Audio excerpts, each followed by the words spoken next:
Hello friends, welcome to my channel.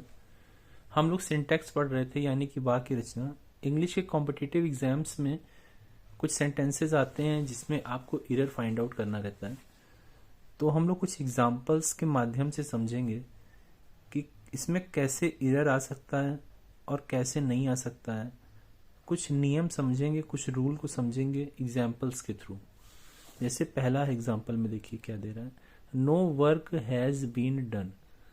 तो ये सही कह रहा है no work have been done, गलत हुआ। कहने का मतलब ये नो के बाद अगर सिंगुलर अनकाउंटेबल नाउन आता है तो उसके बाद हमारी वर्ब जो है वो सिंगुलर लगती है, ना कि प्लूरल लगती है। ठीक है, देखिए ये हैव बीन लगा दिया तो ये गलत कह रहा है। तो ये नियम आपको याद रखना है कि नो के बाद अगर सिंगुलर अनकाउंटेबल नाउन आ रहा है। अब सिंगुलर अनकाउंटेबल नाउन होता क्या है, जैसे काम है, इसको हम गिन नहीं सकते, ठीक है ना। अब इसी तरह जैसे समस्या हो जाए, प्रॉब्लम हो जाए, तो प्रॉब्लम भी एक सिंगुलर अनकाउंटेबल नाउन है। जैसे कहते हैं कि no problem is there, no problem are there, गलत हो जाएगा। इसी तरह अगला देखते हैं, दूसरा क्या कह रहा है, नो पेन वॉज अवेलेबल। तो इसका मतलब ये रूल ये कह रहा है कि नो के बाद अगर सिंगुलर काउंटेबल नाउन, और सिंगुलर काउंटेबल नाउन होता क्या है, जिसको हम गिन सकते हैं, और सिंगुलर अनकाउंटेबल मतलब इसको हम नहीं गिन सकते। तो जैसे पेन है तो उसको गिन सकते हैं 1 2 3 4। तो इसके बाद अगर सिंगुलर काउंटेबल नाउन आता है नो के बाद, तो वर्ब भी हमारी सिंगुलर वर्ब लगेगी। जैसे नो पेन वॉज अवेलेबल सही होगा, नो पेन वर अवेलेबल गलत होगा। लेकिन अगर प्लूरल काउंटेबल नाउन नो के साथ आता है और वाक्य का वो सब्जेक्ट होता है, यानी कि वाक्य के कर्ता के रूप में आता है, तो उसके बाद वर्ब हमारी प्लूरल लगेगी। जैसे no pens were available, no pens was available, गलत हो जाएगा। अब देखिए अगला एग्जाम्पल क्या दे रहा है, अ लिटिल वाला। देखिए लिटिल में 3 तरह के कंस्ट्रक्शंस होते हैं, लिटिल, अ लिटिल और द लिटिल। जो केवल लिटिल होता है बिना आर्टिकल के, वो नगण्य माना जाता है, नकारात्मक सेंस देता है, ना के बराबर होता है। अ लिटिल मतलब होता है थोड़ा, और द लिटिल का मतलब होता है सब का सब। जैसे please give me little water. तो लिटिल वाटर माने का मतलब है कि उसको पता नहीं है, वो ना के बराबर पानी मांग रहा है, तो उससे उसका काम तो चलेगा नहीं। कोई अगर ग्रामेटिकल जानकार होगा, ग्रामर का जानकार होगा, तो वो एक गिलास में 4 5 बूंदे अगर चपकी रहेंगी तो ला के दे देगा, कह देगा लो लिटिल वाटर। कहेगा क्या मजाक कर रहे हो, इससे क्या होगा मेरा। क्या भैया लिटिल का मतलब नगण्य होता है, आपने नगण्य मांगा तो मैंने नगण्य पानी दिया। आप अगर अ लिटिल मांगे होते तो मैं थोड़ा देता। और द लिटिल का मतलब होता है सबका सब। जैसे please give me the water that you have. तो मतलब आपके पास जितना पानी है मुझे सबका सब दे दो। तो please give me the little water you have, please give me a little water you have नहीं होगा, please give me little water you have नहीं होगा, क्योंकि यहाँ पे सबका सेंस निकल रहा है, पूरे का पूरा मांग रहा है, तो यहाँ पे द लगेगा।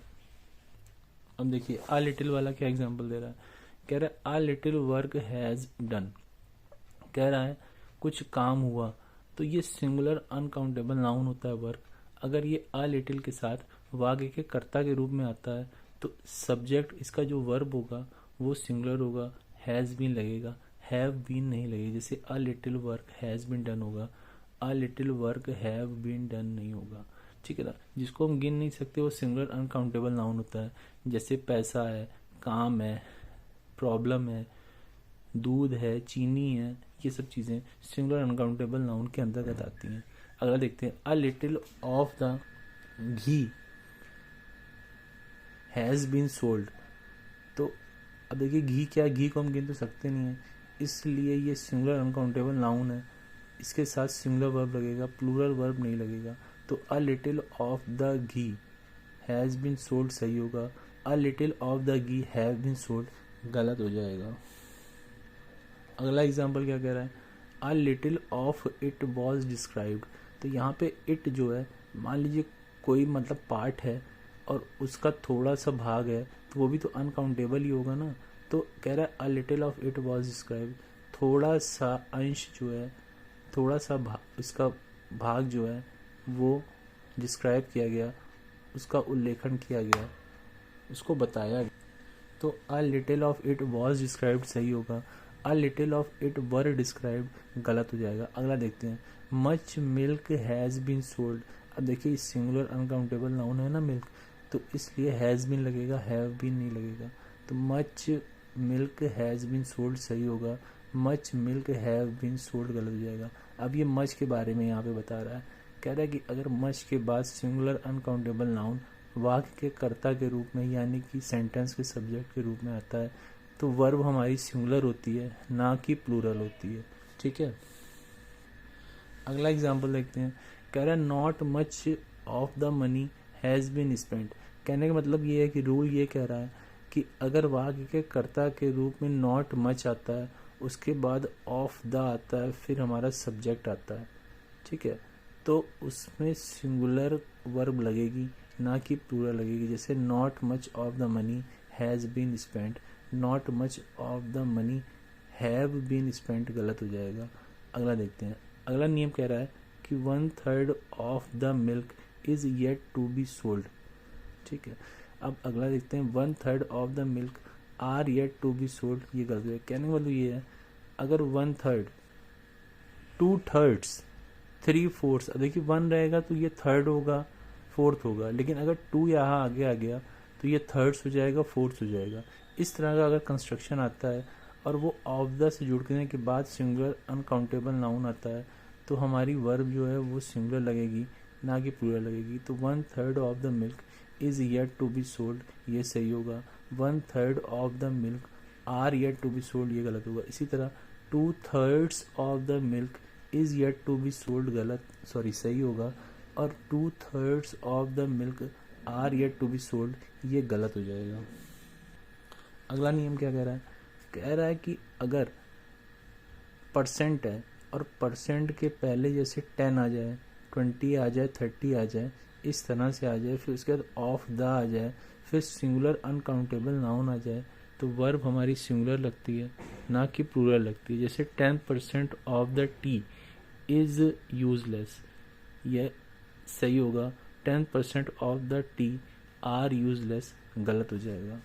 ठीक है, अगला एग्जाम्पल देखते हैं। कह रहा है 3/4 of the books are ready. कह रहा है कि अगर 3/4 आ गया, वही मैंने जो ऊपर बताया था, 1 तो थर्ड होगा, लेकिन अगर पहले 3 आ जाए, 2 आ जाए, तो ये थर्ड्स फोर्थ हो जाता है, इसके हिसाब से ये प्लूरल हो जाता है।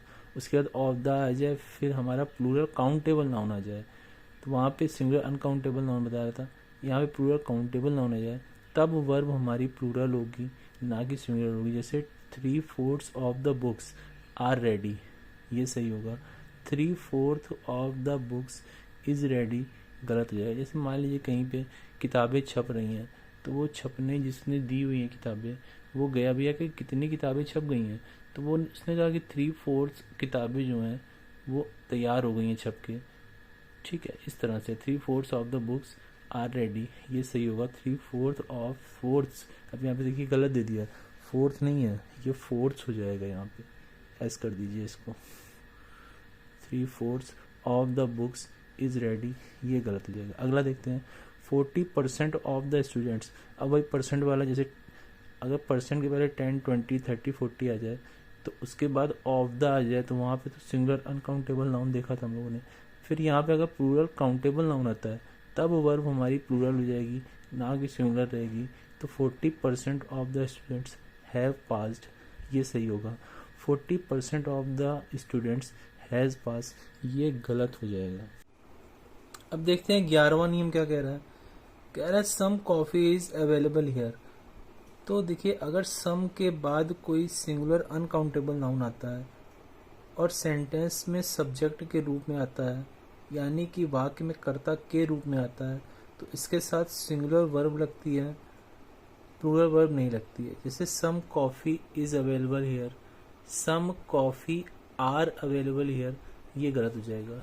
अब हाफ ऑफ के वाला नियम देखते हैं कि अगर हाफ ऑफ द, उसके बाद सिंगुलर अनकाउंटेबल नाउन आता है और उसके बाद हमको हेल्पिंग वर्ब लगानी है, तो हमें सिंगुलर लगानी पड़ेगी। जैसे half of the land is irrigated, तो half of the land are irrigated, ये नहीं होगा। अगला नियम क्या कह रहा है, 12वां नियम, half of the mangoes were Rotten. देखिए इसमें क्या है, अगर प्लूरल काउंटेबल नाउन है और हाफ ऑफ द के बाद प्लूरल काउंटेबल नाउन आ जाता है सेंटेंस में कर्ता के रूप में, तो हम प्लूरल वर्ब लगाएंगे, तो वर का प्रयोग होगा। Half of the mangoes were Rotten सही होगा, half of the mangoes was Rotten गलत हो जाएगा। लेकिन यहाँ पे देखिए एक बहुत अच्छी बात ये बता रहा है, लेकिन हाफ ऑफ द मैंगो अगर है वॉज रॉटेन होगा। क्यों होगा, क्योंकि मैंगो, एक मैंगो की बात हो रही है। अब एक मैंगो का जो आधा भाग है वो सड़ा हुआ है, तो एक मैंगो में तो वॉज ही लगेगा ना, तो वर तो लगेगा नहीं।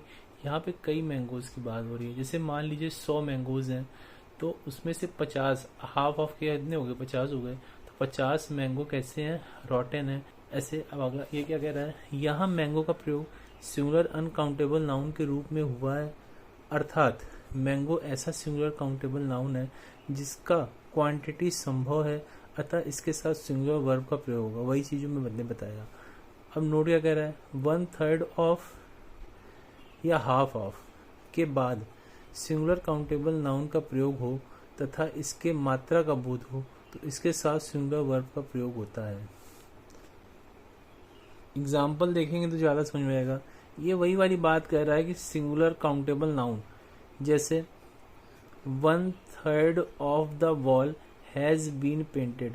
तो वॉल क्या है, वॉल जो है सिंगुलर काउंटेबल नाउन है, एक वॉल है, उसका जो है 1/3 हिस्सा पोत दिया गया है, पेंट कर दिया गया है, तो हैज बीन पेंटेड। अब 2/3 ऑफ अगर होता, 2/3 हिस्सा होता, देखिए 1/3 होगा लेकिन 2/3 होता है, 2/4 होता है, लेकिन 1/3 1/4 होता है, क्योंकि 1 के हिसाब से एस यहाँ नहीं लगता है। ठीक है, इसीलिए 1/3 of the wall have been painted गलत हो जाएगा। 2/3 ऑफ द होता तो भी हैज बीन ही लगता, कि 2/3 हिस्सा जो है दीवार का पेंट कर दिया गया है। अगला देखते हैं 13वां नियम क्या कह रहा है, द परसेंटेज ऑफ। ये बहुत इंपॉर्टेंट नियम है, ये एग्जाम में बहुत ज़्यादा पूछा जाता है, इसको ध्यान रखिएगा। द परसेंटेज ऑफ, अगर आर्टिकल द आता है उसके बाद परसेंटेज आता है, तो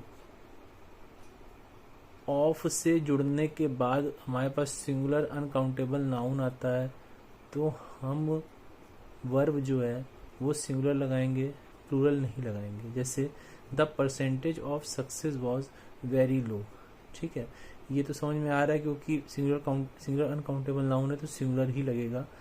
लेकिन अगर इसमें प्लूरल काउंटेबल नाउन हो जाती है, जैसे नीचे वाले में दे रहा है the percentage of expert teachers, तो इसको हम गिन सकते हैं कितने टीचर्स हैं, 100 टीचर हैं, 10 टीचर हैं, 20 टीचर हैं, तब यहाँ पे तब भी जो है सिंगुलर वर्ब ही लगेगी। आप कहेंगे कि टीचर्स को तो गिन सकते हैं तो आर होना चाहिए, लेकिन नहीं, यहाँ पे द परसेंटेज के हिसाब से इस लगाते हैं। कैसे, एक तो नियम, एक तो ये तरीका ये होता है कि आप इसको रट लें कि अगर परसेंटेज के पहले द आ रहा है आर्टिकल और उसके बाद ऑफ के बाद हमारे पास प्लूरल काउंटेबल नाउन आ रहा है, तो हमको वर्ब सिंगुलर लगानी है। दूसरा तरीका ये है कि इसको, इसके भाव को समझिए आप, कि द परसेंटेज, जो टीचर्स का परसेंटेज है वह कितना है, बहुत कम है, तो परसेंटेज कम है, परसेंटेज को तो हम गिन सकते नहीं हैं, तो परसेंटेज को अगर नहीं गिन सकते तो वो सिंगुलर वर्ब ही लेगा, इसलिए इज है। लेकिन जब 40%, 10%, 30% आ जाता है, तब हमको वर्ब प्लूरल ही लगानी पड़ती है। जैसे इसके पहले हम लोगों ने पढ़ा भी, लेकिन यहाँ पे भी एक बार देख लेते हैं। जैसे 40% ऑफ स्टूडेंट्स, तब आर लगाएंगे। जैसे मान लीजिए 100 लड़के हैं, उसमें से 40% ऑफ स्टूडेंट्स जो हैं वो बहुत ब्रिलियंट हैं, तो 40% कितना हो गया 100 का, तो 40 लड़कों की बात हो रही है, तो the 40% of students is brilliant गलत हो जाएगा। 40% ऑफ स्टूडेंट्स आर ब्रिलियंट होगा। ठीक है, ये ध्यान रखिएगा, इसको समझिएगा कि द परसेंटेज और 40%, 10%, 30% वाला कंस्ट्रक्शन कैसे करना है। ठीक है, ये बहुत इंपॉर्टेंट है, ये वाला ध्यान रखिएगा, ये बहुत पूछता है एग्जाम में। तो the percentage of expert teachers are very small, ये गलत हो जाएगा। जब आप देखेंगे तो ये गलती कर जाते हैं लोग, टीचर्स के हिसाब से प्लूरल यहाँ पे आर सही समझ लेते हैं, लेकिन नहीं, ये गलत होगा, ये ध्यान रखिएगा। बहुत ज़्यादा पूछा जाता है, मैं कई बार इस चीज़ को कह रहा हूँ। अगला देखते हैं 14वां, कह रहा है more than one girl was absent, ये सही होगा। अब ये वाला जो है ना, ये तो मेरे भी आज तक समझ में आया ही नहीं। इसका अगर हम भाव निकालते हैं, मीनिंग निकालते हैं, तो एक से ज़्यादा की बात होती है फिर भी सिंगुलर वर्ब लगाता है। ये इंग्लिश का नियम है, बस उन्होंने बनाया है, हमको रटना है, भाव चाहे जो निकल रहा हो। भाव तो प्लूरल का ही निकलता है हिंदी में। जैसे मोर देन वन गर्ल, तो एक से ज़्यादा लड़की ना, तो जब एक से ज़्यादा लड़की है तो वॉज कैसे हो जाएगा, वर होगा। पहली बात तो ये हम लोग गलती कर जाते हैं, वर लगा देते हैं। दूसरी गलती ये करते हैं कि यहाँ पे गर्ल्स लगा देते हैं। तो आपको ध्यान ये रखना है कि जब मोर देन वन आएगा, मोर देन टू की बात नहीं कर रहे हैं, तब आपका अलग हो जाएगा। जब केवल मोर देन वन की बात कर रहा हूँ, जब मोर देन वन आएगा तो आपको जो नाउन लगाना है वो सिंगुलर लगाना है, सिंगुलर काउंटेबल नाउन, यानी गर्ल्स नहीं करना, गर्ल करना है। और आपको जो वर्ब जो है वो भी सिंगुलर ही लगानी है, वर नहीं करनी, वॉज करना है। और एब्सेंट, भाव निकल रहा है कि एक से ज़्यादा लड़कियां अनुपस्थित थीं, लेकिन इसका अंग्रेजी निकलेगा मोर देन वन गर्ल, लड़कियां नहीं होगा, लड़की होगा, वॉज एब्सेंट होगा, ये सही है, इसको ध्यान रखिएगा। ये कह रहा है मोर देन वन गर्ल वर एब्सेंट, ये गलत हो जाएगा। तो वर भी यहाँ पे अगर आपको कॉमन एरर में देगा, पहली बात तो वर भी कर सकता है, यहाँ गर्ल्स भी कर सकता है, तो दो तरह से गलती इसमें दे सकता है। अगला देखिए क्या कह रहा है मोर देन टू। देखिए जब मोर देन वन को छोड़ के चाहे मोर देन टू आए, मोर देन थ्री आए, तब आपको नाउन प्लूरल लगानी है और वर्ब भी प्लूरल ही लगानी है। ठीक है, ये सिंपल सा है कि दो से ज़्यादा लड़के अनुपस्थित थे, ये तो समझ में आ रहा है।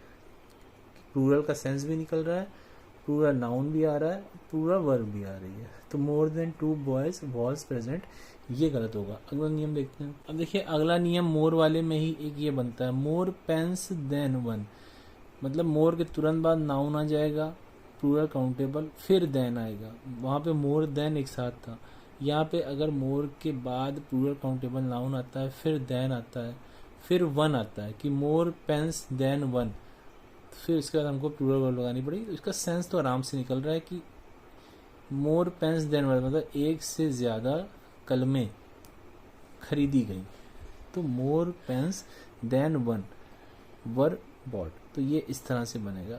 मोर pens than one was bought गलत हो जाएगा। अगला देखते हैं 17 नियम, ये बहुत इंपॉर्टेंट नियम है। अगर एडजेक्टिव के पहले द आ जाता है तो वो प्लूरल नाउन बन जाता है, वो उस बिरादरी के बारे में बताने लगता है। जैसे द रिच, द रिच क्या है, एडजेक्टिव है, कोई कैसा है इसका उत्तर जो देता है वो विशेषण होता है, यानी कि एडजेक्टिव होता है। कोई कैसा है, वह अमीर है, कैसा है अमीर है, कैसा है गरीब है, तो ये एडजेक्टिव हुआ। तो उस एडजेक्टिव के पहले अगर हम आर्टिकल द लगा देते हैं तो वो उस बिरादरी का बोध कराने पड़ता है। जैसे द रिच मतलब अमीर लोग, तो अमीर लोग कैसे होते हैं, आर लेजी। देखिए रिच सिंगुलर होते हुए भी आर लगा है, तो ये होगी पूरी बिरादरी की बात बता देने लगता है। द रिच मतलब अमीर लोग, आर लेजी कैसे होते हैं, बहुत ही ढीले डाले होते हैं, आलसी टाइप के होते हैं। अब द रिच इज लेजी गलत हो जाएगा। अगर देखते हैं द पुअर आर लेबोरियस, गरीब लोग, द पुअर मतलब गरीब लोग, पुअर एडजेक्टिव हो गया, द आर्टिकल आ गया, तो पूरी बिरादरी का बोध हो रहा है। तो गरीब लोग कैसे होते हैं, मेहनती होते हैं। द पुअर इज लेबोरियस गलत हो जाएगा। नोट क्या दे रहा है नीचे, द रिच का अर्थ अमीर लोग तथा द पुअर का अर्थ गरीब लोग होता है, वही जो मैंने बताया। 18वां नियम देखते हैं। देखिए नियम नंबर 18 हमारा क्या कह रहा है, कह रहा है 1 और 2, जब इस तरह का कंस्ट्रक्शन आता है 1 और 2 वाला, कि 1 या 2, 1 और 2, उसके बाद अगर प्लूरल काउंटेबल नाउन आता है, मतलब बहुवचन आ जाता है, तो हमारी वर्ब जो होती है वो प्लूरल लगती है। 1 और 2 criminals were sent to jail, तो ये तो समझ में आ रहा है, ठीक है ना। लेकिन अगर कहे द मेजॉरिटी ऑफ, तो इसमें वॉज नहीं लगाएंगे, तो ये ध्यान रखिएगा, ठीक है। तो एक या दो क्रिमिनल्स करेंगे, पहली बात तो यहाँ एस जरूर लगेगा इस तरह का कंस्ट्रक्शन अगर आता है तो। और उसके बाद हमारी वर्ब जो है वो भी प्लूरल लगेगी, ये ध्यान देने वाली बात है। गलती कैसे दे देगा, 1 और 2 क्रिमिनल भी कर सकता है, वर्ब की जगह वॉज भी कर सकता है, ठीक है, इस दो तरह से गलती दे सकता है। तो 1 और 2 criminals was sent to jail, ये कर दूंगा। अगला क्या करा, ये बहुत इंपॉर्टेंट है, द मेजोरिटी ऑफ वाला। देखिए the majority of people are traitors, ठीक है। देखिए ट्रेटर का मतलब होता है धोखेबाज।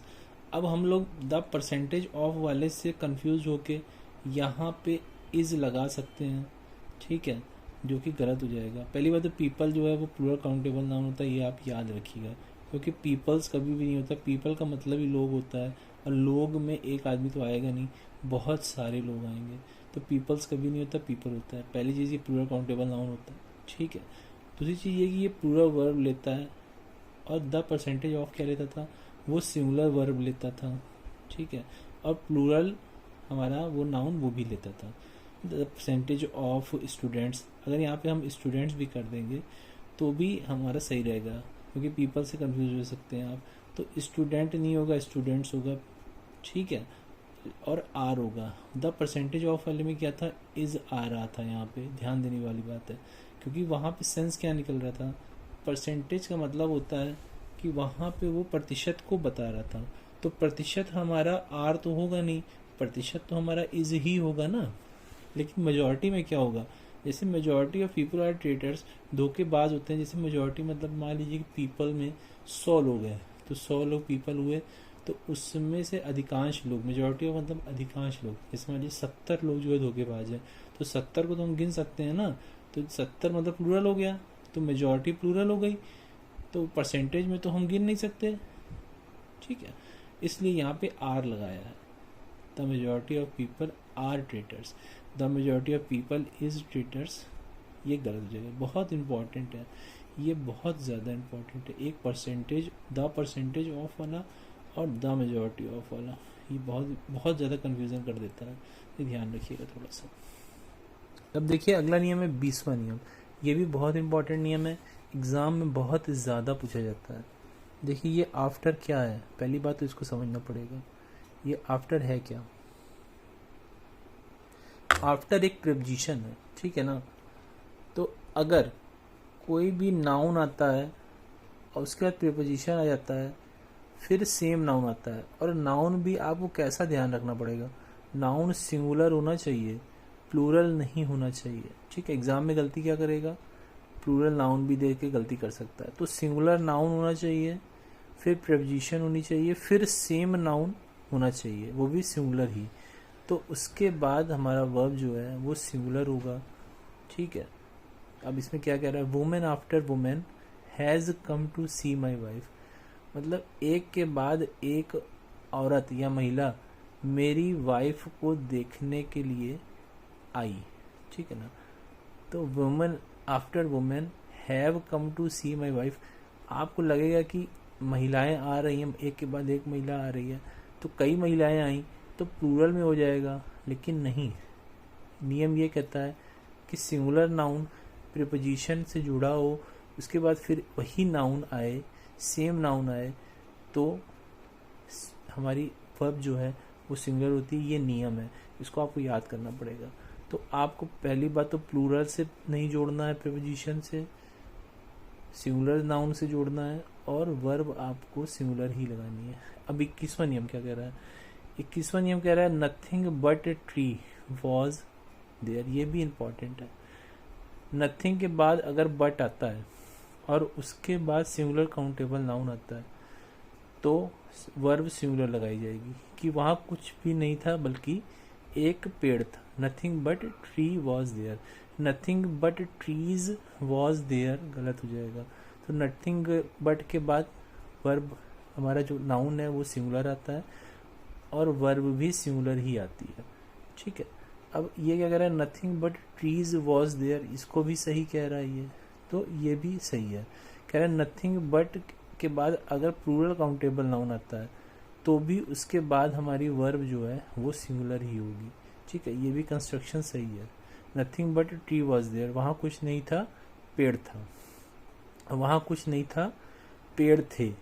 तो ये वॉज जो है नथिंग के लिए लग रहा है, ठीक है। ये ट्रीज के हिसाब से या ट्री के हिसाब से नहीं लग रहा है, ये नथिंग के हिसाब से लग रहा है, वहाँ कुछ भी नहीं था बल्कि पेड़ थे। अगला क्या कह रहा है, nothing but sand was there. अब सिंगुलर अनकाउंटेबल नाउन आएगा तो भी सिंगुलर वर्ब ही आएगी, ये तो आप जानते हैं, सिंगुलर अनकाउंटेबल नाउन के साथ वर्ब तो सिंगुलर लगती ही है। तो लेकिन ये जो लगी है हमारी नथिंग के हिसाब से लगी है, नथिंग जो है सिंगुलर ट्रीट किया जाता है।